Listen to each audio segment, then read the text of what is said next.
there are tens of millions of people, not just in the United States, but all over the world. In fact, if we're talking about the world over, it's probably over 100 million people that love Taylor Swift, that think that she's great and that her music is great. I don't agree, but hey, to each their own.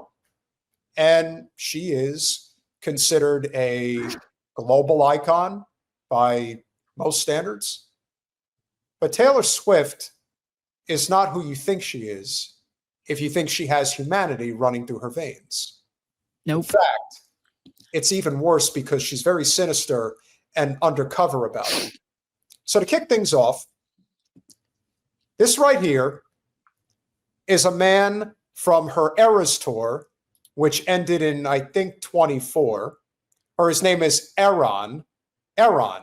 This is a tweet directly from the Israel account. Israel has its own official Twitter account. Taylor Swift's Eras Tour bodyguard returned home to fight for his country.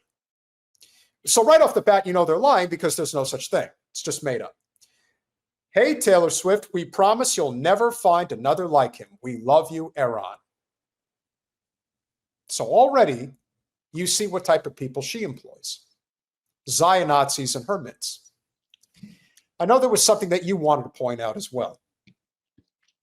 You have a piece of it or just something I wanted to say about some of the fan base? Well, the Swifties are certainly mighty. Okay, so something came across through someone that I know, an acquaintance that I know on Instagram. So I came across something that was like Swifties for Palestine. Okay. You don't get to be that. You don't get to be that. That's having your cake and eat it too. So basically what you're saying is, okay, I know that she supports a genocide, but I like her but I want to show that I care about the genocide, but not enough to not keep giving money to go to all of her shows and all of this stuff. So that's not a thing.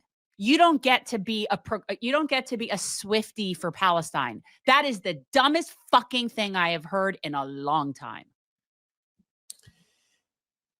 I know people that spend the type of money not just to see her, but to travel the world and see her. Oh, yes. Oh, yes. And the thing is that I don't care how well-intended you are. I really don't. It's if you're supporting someone that has this Annie Lennox is awesome. That has this reach, this power, this money, and they're just so devoid of any real sense of morality or any sense of justice. And that's who you idolize. And you're willing to spend thousands of dollars traveling around to see them. And then you call yourself a Swiftie for Palestine. You're not computing. You're not computing. You don't get to have your cake and eat it too. That's like saying, you can't make her be something that she's not. Just because you like her. Yeah. That's the problem. That's how you know whether or not someone's committed to something. It's sort of like, it's easy to be pro-Palestine as long as nobody you really like is against, right? But then but you like her and you want to see her and oh my God, and the stupid ass bracelets and whatever. I am so thankful I have boys. I am so thankful I have boys and I never had to endure any of that shit. But it's like, yeah, Swifties for Palestine makes me want to like punch somebody. And I've always given the best example of this is when it comes to Springsteen and Roger Waters. You have a person that has always had a reputation of just being an all-around great guy. Roger Waters has a reputation of being an asshole.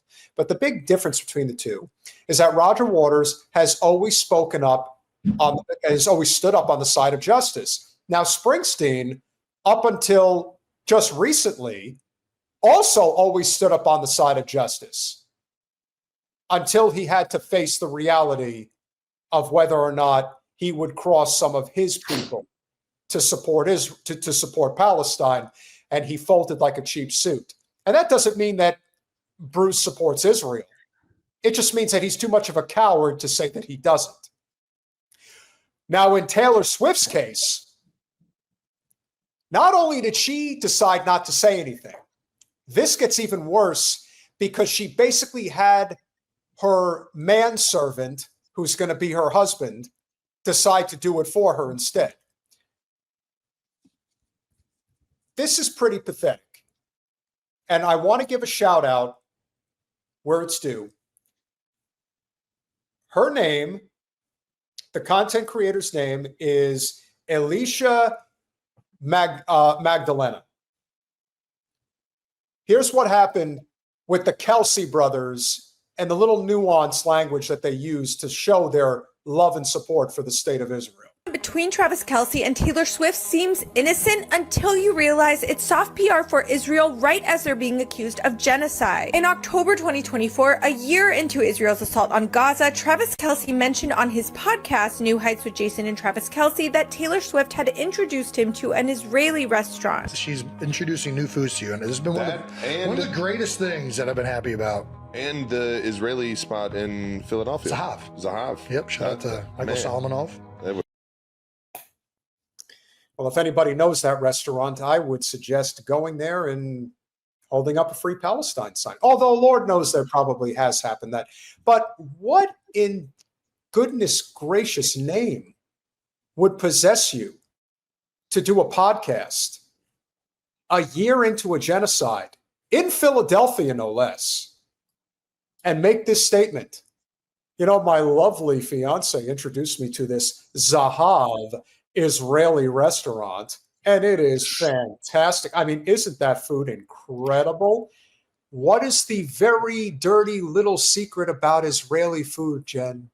It's not, there is no such thing. There's no such thing as Israeli food. Everything that is what you would see in an Israeli restaurant, it's Palestinian. There's nothing that's Israeli. That's not a real thing. It's like Disneyland. It's pretend. It's make-believe. But also, this sort of goes hand in hand with the fact that, you know, we're in the middle of watching a Holocaust live stream. You've got people like Miss Rachel that are taking a stand, and Taylor Swift releases some stupid album.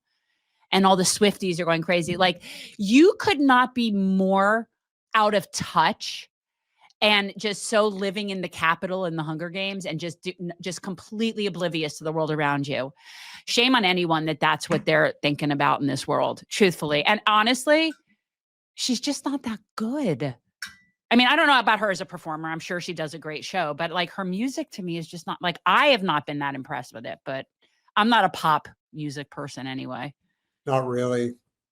There's only one king of pop, but nevertheless. It was awesome. Yeah. I like that spot a lot. Yeah. The restaurant's menu is filled with traditional Arab dishes, but celebrated as modern Israeli cuisine. That label erases Palestinian and Arab origins. And it's an example of how food can be used as soft power and cultural propaganda only 76 years into this Israeli nation-building project. This moment also raises questions about Taylor Swift's proximity to Zionism. A year earlier, one of her security guards returned to Israel to join the Israeli military after October 7th, and she's never publicly addressed Palestine. Swifties around the world have brought Palestinian flags and Free Palestine bracelets to her shows. Mm-hmm.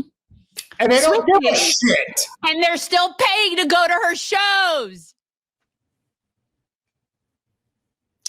2 years. 2 years. Yeah. Over 2 years. Go make some bracelets. Into this genocide. And she has not addressed it once. That's very, I mean, honestly, it's shameful. It's that shameful. That is impressive how no one has confronted her to say, why won't you address what's going on in Palestine? They have tried doing chants at her concerts. No avail. No, because she doesn't give a shit. She's laughing all the way to the bank. Whatever. I've seen people, and then there's people that think she's sort of a plant too, and I kind of do. But she is talented. It's not my vibe. It's not my thing, but she does write music and she does perform. It's not like Gal Gadot Greenstein, where she really can't act or do anything, and that's a plant. So, I mean, Taylor Swift is a musician. I mean, whatever. She's apparently, complicit with genocide. So there's that, But she's apparently an inspiration somehow. Yeah, she should be embarrassed for herself. Shame on you. You're a disgrace. Disgusting. Even creating fundraisers under the banner Swifties for Palestine. Meanwhile, Taylor herself remains silent. And in this context, even a restaurant recommendation can speak volumes. Do you think this was intentional propaganda or just ignorance? fucking intentional. 100%. They were paid by some sponsor somewhere, somehow. To me, everything about these brothers, this is like, they're the anti-Manning brothers to me. That's how I feel about these. That's a great example. They're the anti-Manning brothers. So first of all, besides promoting horrible, disgusting sugar food, which is how I know these guys really anyway, but I'll do you one better. Well, everything they do is for a paycheck. Everything. I have never seen to me, the Travis Taylor thing is the most corporate whore couple I can even imagine currently right now. Well, I definitely agree, Ghost Start, that $7K is in the bank every time they open their mouth because that's what they're paid to do. They're bigger than that. It's bigger than that for them. We're not talking about influencers. Just so you guys know, we were on Travis Kelce a couple of years ago when this guy was out there doing commercials for Pfizer. Yeah. Telling you to go out there and get your booster shot. Yeah. Like, he's a corporate whore. Insane? Completely. It pisses me off that people who are athletes do commercials for the most unhealthy, processed, disgusting, refined sugar foods that appeal to children. Like, no. There's one thing that everyone should understand about the music industry is that, with rare exception, and I mean the rarest of exception, do people with actual talent get through without actually going through the powers that be. And yes, paying homage to Israel is something that a lot of them do. It's no different than when somebody decides to take the paycheck from Saudi Arabia and pretend like they're not committing horrific, despicable human rights violations. That's why David Cross went after Mark Maron and Dave Chappelle and, you know, a handful of others that decided to take their money. I guess the issue I have with Taylor in particular, is it's just a brand. It's just so easy to, we make special bracelets and we change a different outfit for every song and all the kids know all the things. It's like, it's such groupthink. It bothers me from that perspective.